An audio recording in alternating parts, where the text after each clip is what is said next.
Hey guys, it's Generalkidd here. How's everyone doing today? So, for today's video, well, a new secret switch has been discovered on mission High Charity in Halo 2. So, if you remember, a long time ago, like since Halo 2 first came out, people discovered that on the mission High Charity, there is a secret switch floating pretty much like at the edge of this room. And it's not the only secret switch in the game. There's one on the mission Delta Halo as well towards the end. But this switch, this one, like people have, I mean, all the switches really that people have found so far, there's been like a lot of speculation around these switches. Like they might activate something, they might unlock something, and so on. And it is possible to even like reach this switch, even without the acrophobia skull. People have been able to reach it using like grenade launches and stuff, and they've been able to activate it. And it really seemed to have done nothing. That's because it did do nothing.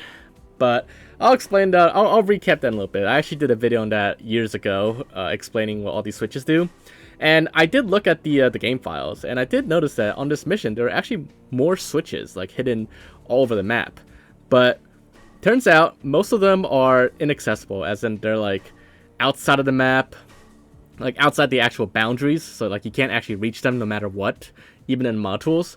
But there's one switch at the end of the mission, as you can see here, that you can actually reach. Like it is actually out there. It is hidden outside the map, and we are going to get to it now. So the easiest way is to do this on MCC using the acrophobia skull, and you could do it on co-op. It actually helps a lot to have like a second set of eyes, because let me just tell you, this is like literally trying to find a needle in a haystack. This map is so huge and the switch is so tiny that it is so difficult to find. But anyways, the easiest way to get to it, and it's going to be really hard to follow my exact path here, but the easiest way, just to come to where I am on the ledge on the side of this building here, and just try to fly in a straight line. Now that's actually a lot harder than it sounds, because it's really, there's really no like points of reference that you can kind of like focus on. I mean, like you could try to see like what I'm focusing on right now, but I'm only able to do this because my co-op partner is waiting by the switch, and that's the easiest way to find it, is if somebody else is already there. But if you're doing this solo, finding that switch is quite difficult. A beam rifle does help you find it because you can scope in really close and see it, but still, it's gonna be quite difficult to reach this switch. And without acrophobia, it probably is still possible to reach it, but once again, like I said, it is like trying to find a needle in a haystack, because the switch, the draw distance for the switch, or the distance at which it like kind of just disappears, doesn't render in anymore, it's not that big of a distance. So if you just fly away a little bit, the switch will be gone.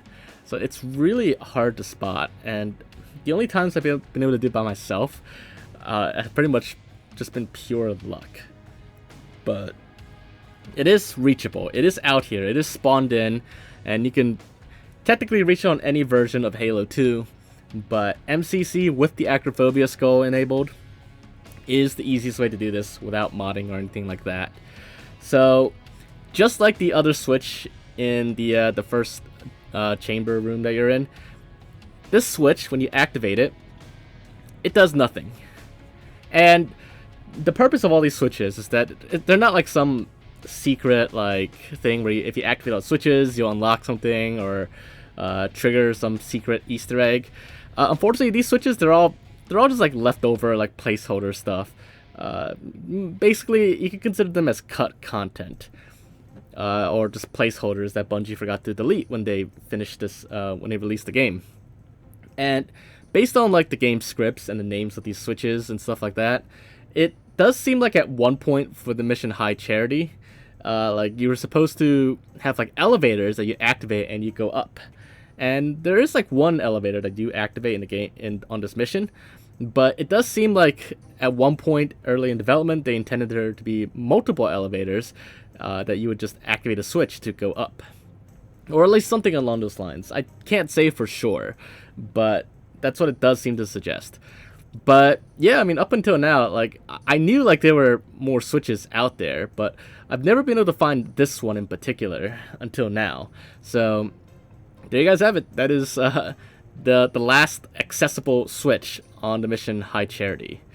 So hopefully you guys enjoyed this video and found it to be interesting. If you did, and as always, make sure to leave a like, leave your thoughts in the comments, and make sure to subscribe if you haven't already, and I will see you all in the next video. Bye guys!